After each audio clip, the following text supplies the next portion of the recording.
마태복음 11장 28절에서 30절이 되겠습니다. 마태복음 11장 28절에서 30절이 되겠습니다. 가정에 계신 분들도 다 같이 한 목소리로 크게 가족들과 함께 읽도록 하겠습니다. 수고하고 무거운 짐진 자들아 다 내게로 오라. 내가 너희를 쉬게 하리라. 나는 마음이 온유하고 겸손하니 나의 멍에를 메고 내게 배우라. 그리하면 너희 마음이 쉼을 얻으리니 이는 내 멍에는 쉽고 내 짐은 가벼움이라 하시니라. 아멘. 예, 오늘은 장덕상 목사님께서 말씀을 전해주시겠습니다. 우리 교회 후임 목사님을 위해서 신문에 공고를 2번을 내었는데 이력서가 굉장히 많이 들어왔습니다. 그 가운데서 6주에 걸쳐서 10분을 뽑았습니다. 그리고 또 당회를 통해서 5분을 뽑았습니다. 5분을 뽑은 이후에 또 3분으로 압축이 되었습니다. 3분만 우리가 면접하기로 했습니다. 그래서 3분을 다 면접을 했습니다. 하고 지난 목요일 밤중에 한 밤 9시가 넘었습니다. 우리 한 분도 빠짐없이 당회원들이 다 모여가지고 후임 목사님을 위한 투표를 했습니다. 제가 당회를 이끌면서 투표를 잘 안 하는데 이번에는 제가 애초에 우리 장로님들이 교회는 앞으로 우리가 지을 테니까 후임 목사님은 목사님이 정해놓고 가십시오 라고 했습니다. 제가 그랬을 때 아닙니다. 저도 한 표를 행사하겠습니다. 그래서 13사람이 투표를 했습니다. 투표를 하는 가운데서 2분을 뽑기로 했습니다. 근데 설교는 오늘 한 분만 합니다. 그 이유를 제가 설명하려고 합니다. 교회 앞에 설교를 2분 시키기로 했는데 왜 한 분만 하느냐라고 하는 이야기를 혹시 하실 것 같았어요. 3분을 놓고 투표를 했는데 2사람을 뽑기 때문에 한 사람이 2사람 또는 한 사람을 적어낼 수가 있습니다. 그런데 오늘 말씀을 전하실 목사님은 한 사람도 빠짐없이 13사람 전부 다 찬성이 나왔습니다. 그리고 나머지 2분은 2사람을 다 합쳐도 목사님의 반에 반이 되지 않습니다. 그래서 당에서는 2분을 설교를 할 의미가 없다. 만약에 2분을 하게 되면 그분은 덜러리밖에 서는 것이 아니다 라고 하는 결론이 나게 되었습니다. 그래서 오늘 장덕상 목사님 혼자만 설교를 하게 됩니다. 장덕상 목사님은 원래는 이번 주 설교하고 다음 주 설교하고 그 다음에 공동의회를 하게 되었는데 목사님이 미국에서 나오셨기 때문에 오늘 설교를 할지 안 할지는 모르지만은 준비를 해 오시라고 했습니다. 그런데 목사님이 제일 점수가 많이 나왔고 또 한 번만 하게 되어서 오늘 설교를 하게 되겠습니다. 공동회는 다음 주가 되겠습니다. 오늘 말씀 전하실 장덕상 목사님은 서울에서 출생을 하셨고 서울의 숭실대학교 철학과를 나왔습니다. 또 숭실대학교 대학원을 또 철학을 전공을 했습니다. 그리고 대학원 나온 이후에 총신신대원에 가서 공부를 했습니다. 그리고 여러 교회에서 부교육자 생활하는 가운데 부산의 수영로 교회에서 전도사, 강도사, 목사 이렇게 부목사로 섬기다가 미국에 공부하러 갔습니다. 미국에서 지금은 이름이 바뀌었습니다만은 비브리칼 데올로지 세미너리라고요. 지금 미시어로 바뀌었습니다. 그 학교에서 MA 학위 공부를 했습니다. 그리고 THM도 학위를 받았습니다. 그리고 32살에 오늘 우리 주보에 나와 있는 것과 마찬가지로 필라델비아의 한인개혁 장로교회 담임 목사로 부름을 받았습니다. 그 교회가 굉장히 힘든 교회로 우리나라에 소문이 나 있습니다. 목사님이 가셔서 32살의 나이로 교회를 수습하고 2년 이후에 교회를 신축을 하고 그 다음에 또 정축을 하고 금년 1월 달에 모기지로 모든 그 빚을 다 갚았습니다. 지금 담임 목사로 17년 시무 중에 있습니다. 이번에 지원하신 목사님 중에서 담임 목사가 5분이 계셨는데 우리 목사님은 17년 그곳에서 시무하셨습니다. 목사님은 특별히 철학을 전공하셔서 모든 면에 있어서 생각의 중심이 바르고 그 다음에 또 목사님은 조직신학과 성경신학이 특별히 뛰어나시고 성경적 해석학을 또 전공을 했습니다. 그래서 성경 해석학을 했기 때문에 아주 뛰어나십니다. 그리고 늘 저 사투리만, 이 경상도 말만 들었는데 이제 표준어 오늘 말씀을 듣겠습니다. 원래 안성분이시고 그리고 서울에서 출생을 했습니다. 사모님은 어떤 분이냐 하니까 문현동 사람입니다. 예, 사모님의 외할머니가 문현교회 개척 멤버였습니다. 그리고 외할머니가 수영로교회에서 선교사 파송을 받아서 사모님의 어머니네요. 외할머니는 개척 멤버시고 사모님의 어머니가 수영로교회에 그 선교사로 파송을 받아가지고 몇 년 전까지 거기서 선교사로 헌신했던 분입니다. 2부회 때는 이런 이야기를 안 했는데 사모님은 1부회 때는 안 했는데 사모님은 애초에 선교사로 헌신했던 사람입니다. 그래서 고등학교를 졸업하고 싱가포르에 가서 1년 어학연수를 하고 그 다음에 신학대학을 가고 신학대학원을 또 나왔습니다. 그리고 미국에서 템플 대학에서 또 공부를 했습니다. 자녀는 3남매가 있습니다. 큰딸은 20살인데 1살 여기서 태어나자마자 바로 미국에 갔습니다. 미국의 아주 유명 대학에 장학금을 받고 공부를 하고 있고 지금 3학년이고 내년도에는 영국의 옥스퍼드 대학에 또 교환학생으로 또 장학금을 받고 풀 장학금을 받고 가게 됩니다. 이제 성인이 되기 때문에 우리 교회 목사님으로 확정이 되시면 딸은 오지 않고 두 자녀가 오게 됩니다. 아들이 8학년이고 그 다음에 딸이 4학년이 되겠습니다. 그래서 목사님은 이 자녀들에게 우리 한국 사람이라는 걸 심어주기 위해서 한국어를 아주 능통하게 한답니다. 물론 미국에서 태어났기 때문에 이 발음은 원어민이고요. 그렇게 했고 그 다음에 미국 시민권자인데도 불구하고 자녀가 태어나자마자 바로 미국에 있는 영사관에 가가지고 출생신고를 했다고 합니다. 그래서 이 한국에 대한 자부심이 목사님 굉장히 강합니다.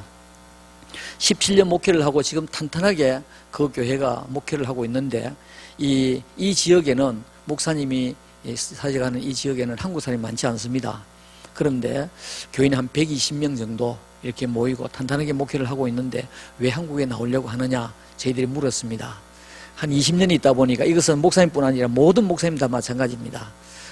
고국에 대한 그리움 때문에 이제 한국에 나와서 마지막 목회를 한국에서 하려고 그래서 원서를 내었습니다. 오늘 목사님 나오셔서 말씀 전해 주시겠는데 나오실 때 오른손을 들어서 할렐루야로 환영하겠습니다. 할렐루야.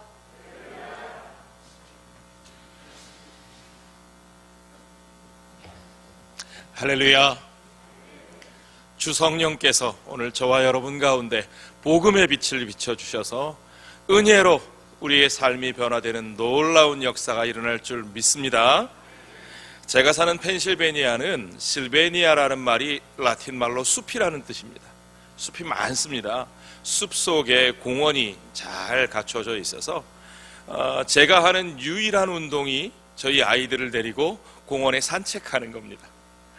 아이들과 공원에 산책하러 갈 때마다 공원 주차장에서 제가 고민하는 게 있습니다. 뭐 많이 심각한 건 아니고요.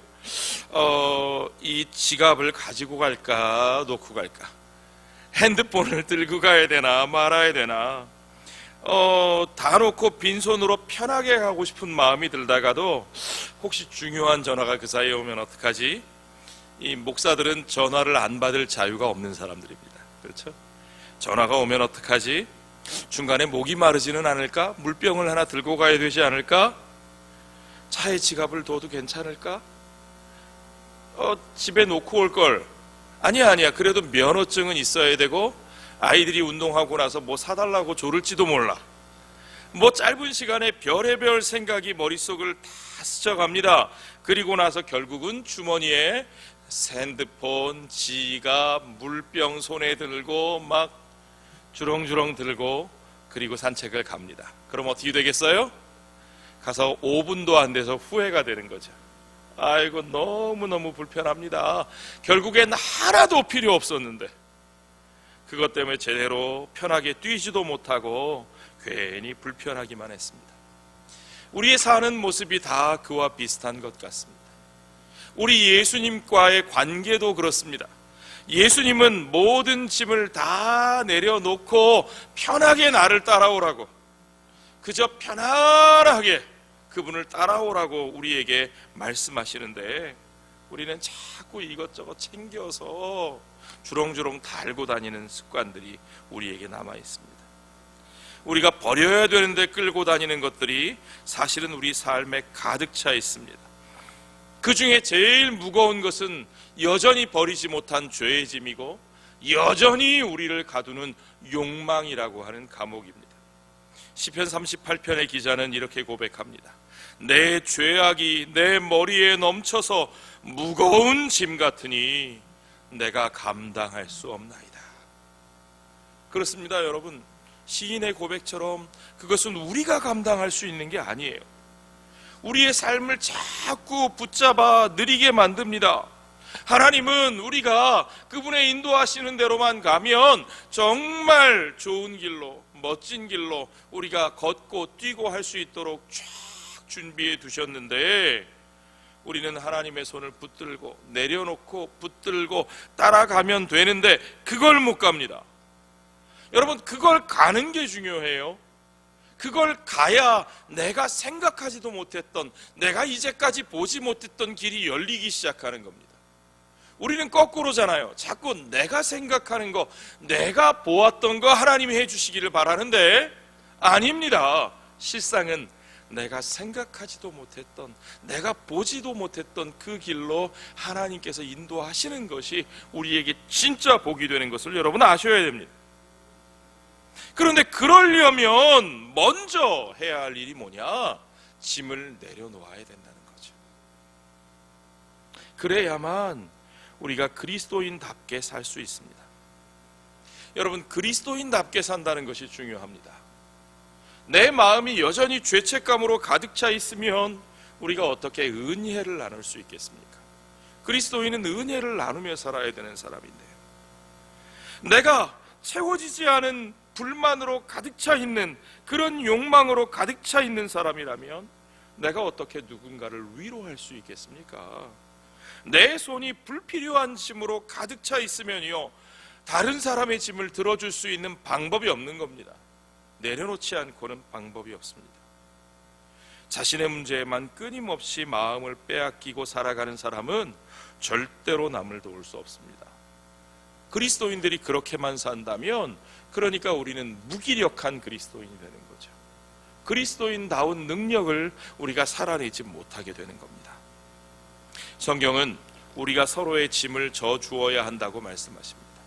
그러나 그보다 먼저 우리가 그렇게 살기 위해서라도 가장 먼저 중요한 것은 각자의 무거운 짐을 우리 예수님께 맡겨야 한다고 강조하고 있습니다.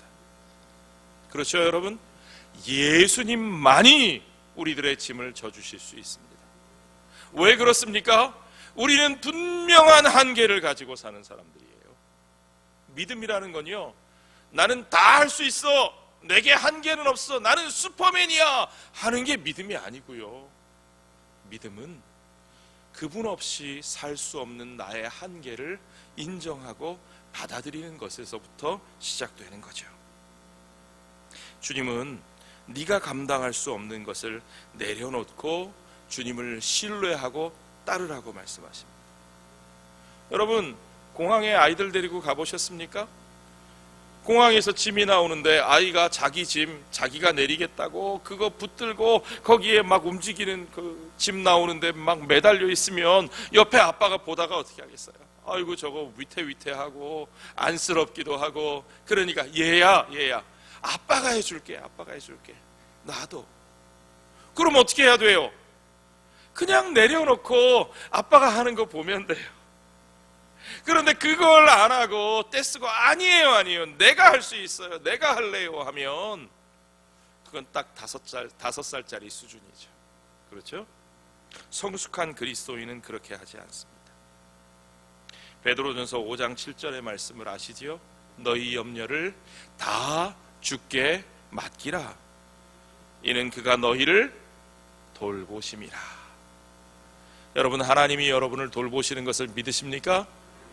어떤 상황 속에서도 주께서 졸지도 아니하시고 주무시지도 아니하시며 저와 여러분의 삶을 살피고 계신 것을 믿으십니까? 그렇다면 맡기는 거예요. 맡기는 거. 그런데 우리는 믿는다 하면서도 주님께 맡기지를 못하는 거죠. 주님은 오늘 말씀처럼 그분께 나온 자들을 쉬게 하리라, 내가 너희를 쉬게 하리라 말씀하시는데, 우리는 주님 앞에 나와서도 쉬지를 못합니다. 어떤 분들은 예배당에 나와서도 오늘 주식이 올랐나? 우리가 쉬지 못하는 것은요, 여러분, 주님을 신뢰하지 못하기 때문은 아닙니까? 오히려 내가 주님을 위해서 이것도 해야 되고 저것도 해야 되고, 그러려면 이것도 필요하고 저것도 필요하고, 아이고 난리 났네요. 마치 마르다처럼 그렇게 분주하기만 지내는 것. 주님이 그것을 원하실까요? 5살 아이가 애쓰는 것을 쳐다보는 아빠의 마음이 우리 주님의 마음은 아니실까요? 자, 여러분, 우리가 지금 이 팬데믹 시기를 지나고 있습니다. 미국에 살고 있는 저나 한국에서 사시는 여러분이나 우리가 다 얼마나 힘든 시간을 지나고 있습니까? 팬데믹 시기를 한마디로 정리하면 저는 이렇게 표현하고 싶습니다. 내가 할 수 있는 게 별로 없다. 내가 힘쓰고 애쓴다고 되는 일이 아니에요. 내가 할 수 있는 게 정말로 없습니다. 팬데믹 처음 시작되고 나서요, 작년에 교회에서 휴가를 주셨는데 여름에 갈 데가 없습니다. 휴가를 갈래도 갈 곳이 없는 거예요. 그런데 말입니다, 여러분, 오히려 갈 곳이 없으니까 정말로 쉴 수 있었어요. 제가 목회 사역하면서 제일 처음으로 제대로 쉬어본 휴가가 바로 작년에 팬데믹 기간 중에 휴가였던 것 같습니다. 어디 먼 데 다녀왔으면 휴가 끝나고 오히려 더 피곤했을 텐데요. 그런데 정말로 잘 쉬면서 필요한 것을 준비할 수 있었습니다. 팬데믹이 우리에게 준 선물이라고 생각합니다. 우리가 할 수 없다는 사실을 인정하는 것, 우리가 할 수 있는 것이 없다는 사실을 인정하면서 정말로 하나님이 우리를 돌보신다는 사실을 믿고 그 믿음으로 하루하루를 살아내는 것, 그 훈련이야말로 팬데믹 기간에 저와 여러분이 반드시 해야 하는 훈련이라고 저는 믿습니다. 사실요, 우리가 쉼을 누리지 못하는 이유는 우리의 욕망 때문입니다. 우리의 마음이 온유하지 못하고 겸손하지 못해서 우리는 더 크고 높은 것만 바라봅니다. 더 많은 것 소유하기 원합니다. 그러니까 모든 것에 만족이 없고 모든 것이 다 불만족스럽습니다. 여러분, 이 불만족은요, 감옥과도 같습니다. 불만족이라는 것은 감옥과도 같아요. 욕망이 우리를 가두어 버리는 겁니다. 욕망이 우리로부터 자유를 빼앗아 갑니다. 사람들은요, 가만히 보면 그 욕망에 갇혀 살아요. 무언가를 끊임없이 원하고, 더 큰 것을 원하고, 더 좋은 것, 더 빠른 것, 더 편한 것을 원합니다. 원하던 것 그거 하나 얻게 되면 행복할 것 같은데 얻고 나면 안 그래요. 얻기 전에는 그것만 있으면 행복할 것 같았는데 얻고 나면 안 그래요. 여러분들 새 차 구입해 보신 기억을 한번 더듬어 보십시오. 제가 처음으로 제 차를 가졌을 때 너무 좋아가지고요, 저녁에 차를 집에 가지고 와서 차에 들어가 앉아가지고 나가질 못하겠는 거예요. 매뉴얼 보면서 이건 이거고, 저건 저거고, 그러다가 제가 차 안에서 그날 밤 꼬딱 샜어요. 너무 좋아서요. 그런데 계속 좋았을까요? 아니요. 영국 속담에 이런 말이 있습니다. 하루를 행복하고 싶으면 이발을 하고, 오늘 가서 실천해 보십시오. 하루를 행복하고 싶으면 이발을 하고, 일주일을 행복하고 싶으면 결혼을 하고, 이게 참 슬픈 얘기예요. 결혼해서 일주일 행복하답니다. 한 달을 행복하고 싶으면 말을 사라 그랬어요. 그 시대에 말을 사는 건 오늘날로 하면 새 차를 사는 것과 비슷하겠죠. 새 차를 사서 차값이 뭐 몇천만 원 하잖아요. 그렇죠? 2천만 원, 3천만 원 뭐. 그 비싼 돈을 들여서 산 차 처음에는 이것도 신기하고 저것도 신기하고 막 그런데요. 얼마 간다고요? 한 달. 새 차 냄새가 싹 가실 때쯤 되면 이제 벌써 흥미가 떨어지고 마음에 안 드는 게 생기고 이 똥차 이거 뭐지? 여러분, 어떤 분들은 직장이 마음에 안 듭니다. 직장 동료들이 싫습니다. 난 여기 도저히 안 되겠어. 직장만 바꾸면 살 것 같아. 새 직장으로 옮깁니다. 거기 있는 분들은 다 만족스러울까요? 이제 모든 게 다 좋아요? 아니요, 천만에요. 어떤 분들은 결혼을 해야 행복하다고 결혼을 합니다. 그런데 마음에 안 드는 거예요, 배우자가. 배우자도 갈아치울 수 있다고 생각하는 분들이 여긴 안 계시겠지만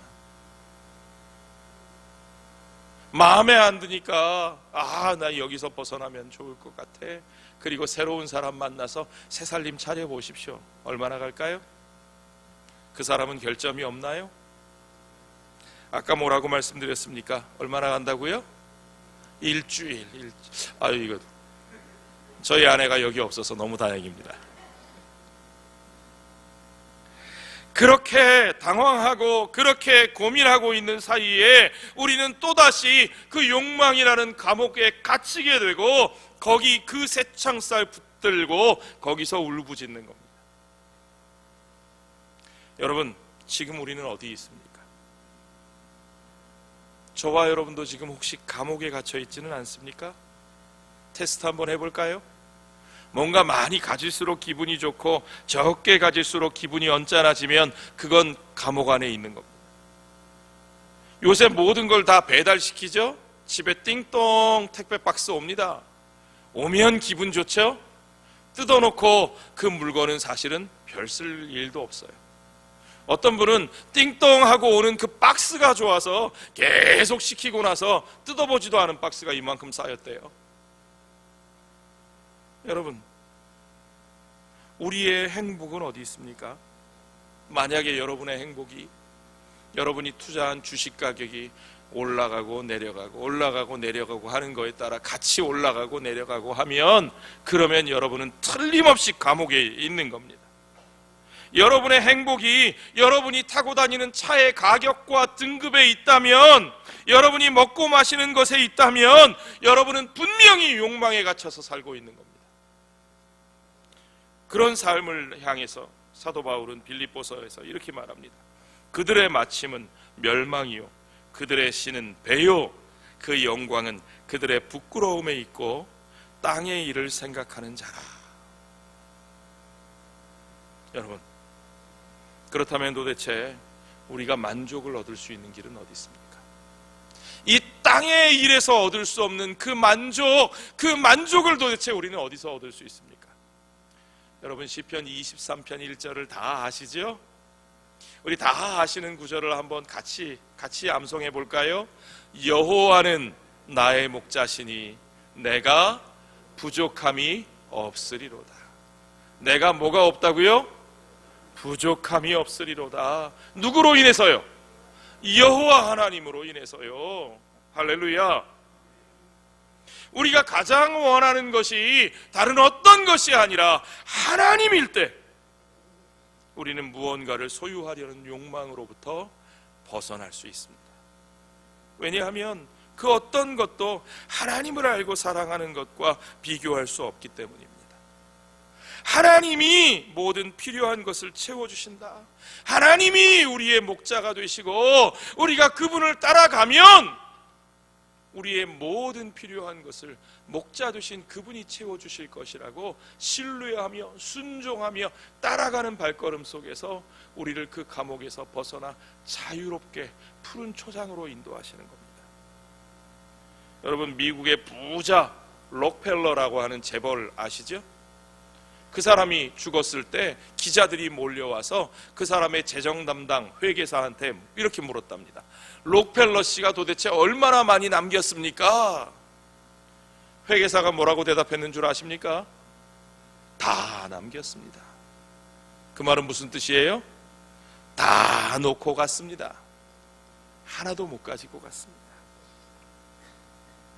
여러분, 중요한 것은 내가 움켜쥐고 있다가 다 놓고 가는 거기에 달려있는 것이 아니고 내가 얼마만큼 주의 은혜 안에서 누리며 기쁨을 얻고 복된 삶을 사는가 하는 것이 중요한 겁니다. 여러분, 그 누림, 그 복된 삶을 누리는 것은 돈에 의해서가 아니라, 물질에 의해서가 아니라 오직 주의 은혜 안에서 이루어지는 것을 여러분 믿으시기 바랍니다. 우리를 기쁨에서 멀어지게 하는 것이 있습니다. 만약 무엇만 있다면 내가 행복할 것이다. 무엇만 있다면 내가 행복할 것이다. 그러면 여러분, 그렇게 생각하는 그 순간 바로 여러분은 불행한 사람이 되는 거예요. 내가 없는 그것만 있다면 행복해질 거야. 그러면 그 말은 난 지금 불행해 라고 선포하는 것과 같습니다. 우리가 이 땅에서 손에 쥔 그 어떤 것이라도 진짜 끝까지 소유할 수 있는 건 없어요. 인생이란 내 것이 없다는 것을 배워가는 과정이라고 생각이 됩니다. 제가 미국에서 20년을 공부하고 목회하면서 살았는데요, 아까 말씀하셨듯이 30대 초반에 담임 목회를 시작해서요, 그때는요 정말 막 뭐든지 내가 다 하면 된다, 자신 있다 막. 그런데요, 시간이 지나니까 그렇게 자신 있던 것들 아니더라고요.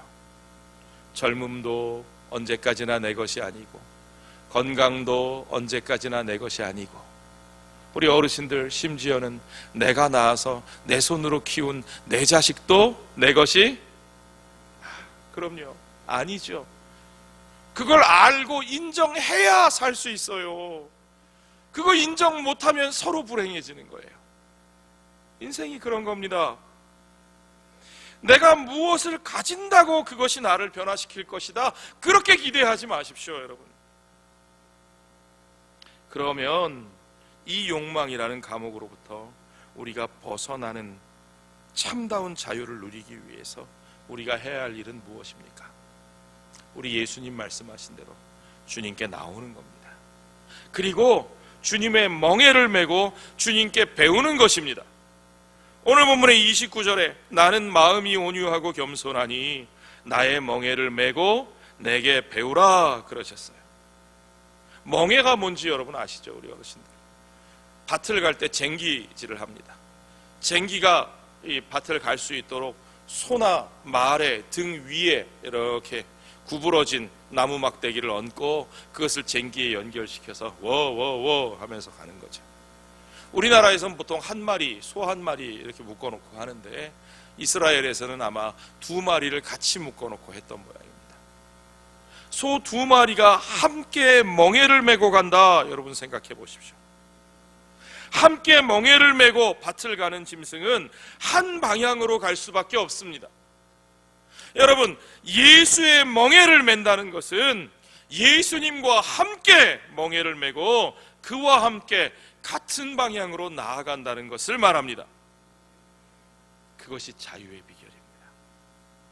자유는 내가 가고 싶은 대로 가는 것이 아니라 예수님과 함께 멍에를 메고 예수님이 가시는 그 길을 가는 겁니다. 그분과 함께 그분이 가시는 길로 그분의 방향을 따라가는 것이, 그것이 자유의 시작입니다. 그분께로 와서 쉼을 얻겠다고 하면서 그분이 가시는 방향으로 가지 않고 내가 추구하는 가치를 따라 계속 가겠다고 고집하면 우리는 절대로 그분이 주시는 자유를 얻을 수 없죠. 신앙생활을 하면서도 기쁨과 자유를 누리지 못하는 사람들이 대부분 그 원인이에요. 그분의 방향으로 돌아서서 그분의 뜻을 배우고 그분의 방식으로 사는 것을 배워야 합니다. 많은 사람들이 하나님을 믿는다고 말하면서 자기 방식대로 삽니다. 그러면서 자기의 목표를 이루어 주시는 도구 정도로 하나님을 여기는 거죠. 무슨 램프의 요정처럼 필요할 때 불러서 하나님 요것만 도와주세요, 요렇게 해주세요. 아니요, 우리가 하나님을 알고 믿고 사는 것은 오직 예수 그리스도로부터 배워야 합니다. 오직 예수님을 통해야만 우리는 하나님께 나아갈 수 있는 것을 여러분 믿으십니까? 그게 복음의 핵심이에요. 하나님을 안다고 말하는 사람들 너무 많아요. 자기가 하나님을 이렇게 믿는다고 말하는 사람 세상에 너무 많습니다. 그러나 오직 길이요 진리요 생명 되신 예수 그리스도를 통해서, 그분을 통해서 하나님을 만나고 그분의 길로 걸어가는 자만이 우리 하나님의 자녀로, 그 하나님이 우리에게 주시는 참된 자유의 삶, 복음의 은혜를 누리며 살 수 있게 되는 겁니다. 예수의 길이 무엇이고 그분이 세상과 이웃을 위해서 어떻게 섬기시고 어떻게 사랑하셨는지를 배우는 게 중요합니다. 예수님 빼놓고 하나님 믿을 수 없습니다. 예수를 닮지 않고 하나님의 백성으로 살 수 있는 길은 없습니다. 없습니다. 예수의 길을 간다는 것, 예수를 닮는다는 것, 도대체 어떻게 사는 거죠? 우리는 그 답을 베드로전서 2장에서 찾아볼 수 있습니다. 여러분, 베드로전서 2장 19절로 24절 말씀을 성경책을 펼치시고 좀 찾아보시기를 부탁드립니다. 우리 가정에 계신 교우 여러분들도 베드로전서 2장 19절로 24절 말씀을 찾아보시면 좋겠습니다. 우리 손에, 우리가 아무리 영상시대, 인터넷 시대에 살아도 성경책이 떠나지 않기를 원합니다. 베드로전서 2장 19절로 24절 말씀을 제가 읽겠습니다. 부당하게 고난을 받아도 하나님을 생각함으로 슬픔을 참으면 이는 아름다우나 죄가 있어 매를 맞고 참으면 무슨 칭찬이 있으리요. 그러나 선을 행함으로 고난을 받고 참으면 이는 하나님 앞에 아름다우니라. 이를 위하여 너희가 부르심을 받았으니 그리스도도 너희를 위하여 고난을 받으사 너희에게 본을 끼쳐 그 자취를 따라오게 하셨느니라. 그는 죄를 범하지 아니하시고 그 입에 거짓도 없으시며 욕을 당하시되 맞대어 욕하지 아니하시고 고난을 당하시되 위협하지 아니하시고 오직 공의로 심판하시는 이에게 부탁하시며 친히 나무에 달려 그 몸으로 우리를 담당하셨으니 이는 우리로 죄에 대하여 죽고 의에 대하여 살게 하려 하심이라. 그가 채찍에 맞음으로 너희는 나음을 얻었나니. 아멘. 여러분, 바로 이것입니다. 이것이 우리를 위한 주님의 삶이었고, 주님은 저와 여러분에게 그 발자취를 따르게 하셨습니다. 그것이 우리를 향한 부르심입니다. 어떻게 그렇게 사느냐고요? 너무 어렵고 힘들다고요? 아닙니다. 이게 중요해요. 주님은 뭐라고 말씀하셨습니까? 그분의 멍에가 쉽고 그분의 짐이 가볍다고 말씀하셨어요. 정말이라니까요, 여러분. 우리는 에휴, 내가 주님을 위해 손해보지 뭐, 주님을 따라가는 길이 손해라고 생각해요. 고난이라고 생각해요. 그러나 아닙니다. 실제로 그것이 유일하게 우리가 진짜 평안을 얻는 길이고, 어두운 길 같으나 빛의 길이고, 손해보는 길 같으나 유익의 길이고, 죽는 길 같으나 부활의 길이요, 패배하는 길 같으나 참된 승리의 길인 것을 여러분 믿으시기 바랍니다. 우리는 주님을 따라가는 것이 불편하다, 구속당한다 라고 생각하지만 사실은 그것이 참된 자유를 얻는 길입니다. 우리 스스로 내 욕심과 욕망을 채우기 위한 길이라고 생각한 그 길을 계속 가는 것보다 여러분, 해보시라니까요. 가면 더 힘들어요. 갈수록 더 힘들어요. 거기서 헤매는 것보다 훨씬 더 쉽고 가벼운 길이 바로 주님을 따라가는 길입니다. 그 안에 참된 자유가 있습니다. 많은 사람들이 자유를 누리겠다고 큰 소리를 치고 자기 주장을 합니다. 요즘 제가 사는 미국에서는요, 이해가 됩니다. 워낙 오랜 시간 답답하고 힘들게 지내다 보니까 이제 사람들이 지쳤어요. 더 이상 거의 내려놓은 것 같아요. 포기한 것 같아요. 여전히 하루에 7만 명, 8만 명씩 확진자가 나오고 있고, 이제까지 사망한 숫자가 78만 명, 80만 명이 육박하고 있는데 놀라셨죠? 미국에서만 사망한 인원이 78만 명이 넘습니다. 그런데 사람들이 마스크 써라 그래도 이제 안 써요. 백신 좀 맞아라. 미국에 백신이 남아 돌거든요. 어디 가나 아무 데서나 맞을 수 있어요. 그런데 안 맞아요. 접종률이 한국은 80%, 90% 올라가는데 미국은 59%를 못 넘어서요. 아직도. 미국만 그런 건 아닌 것 같습니다. 세계 곳곳에서 여러 가지 목소리로 우린 더 이상 봉쇄 못 살아요. 데모하고 난리가 났습니다. 자기들의 자유와 권리를 내세웁니다. 그러다가 결국 더욱더 사람들을 위험에 빠뜨리는 거죠. 여러분, 잘 생각하셔야 됩니다. 무엇이 진짜 자유입니까? 무엇이 우리들이 참 자유의 길로 걸어가는 방식입니까? 내 자유와 권리만 그렇게 주장하다가 결국엔 더 많은 사람들이 더 오랫동안 자유를 누릴 수 없게 만듭니다. 진짜 자유는 어디 있습니까? 오늘 우리가 붙들어야 할 핵심은 여기에 있습니다. 여러분, 진짜 자유는 어디에 있는 겁니까? 요한복음 8장 32절 말씀. 진리를 알지니 진리가 너희를 자유케 하리라. 진리를 알지니 진리가 너희를 자유케 하리라. 아멘. 자유는 어디에 있습니까? 자유는 목소리 높여 주장하는 데에 있지 않습니다. 자유는 주 예수 그리스도 안에 있는 진리 속에 있습니다. 오직 진리 되신 우리 주 예수님께 있습니다. 그 예수님 앞으로 나와서 예수님의 멍에를 메고 예수님께 배우십시오.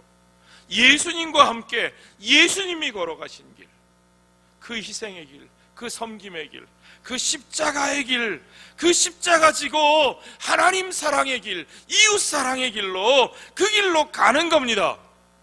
그 삶의 발자취를 따라가는 겁니다. 그 길에서 우리는 주님이 주시는 참된 자유를 누리게 되는 것입니다.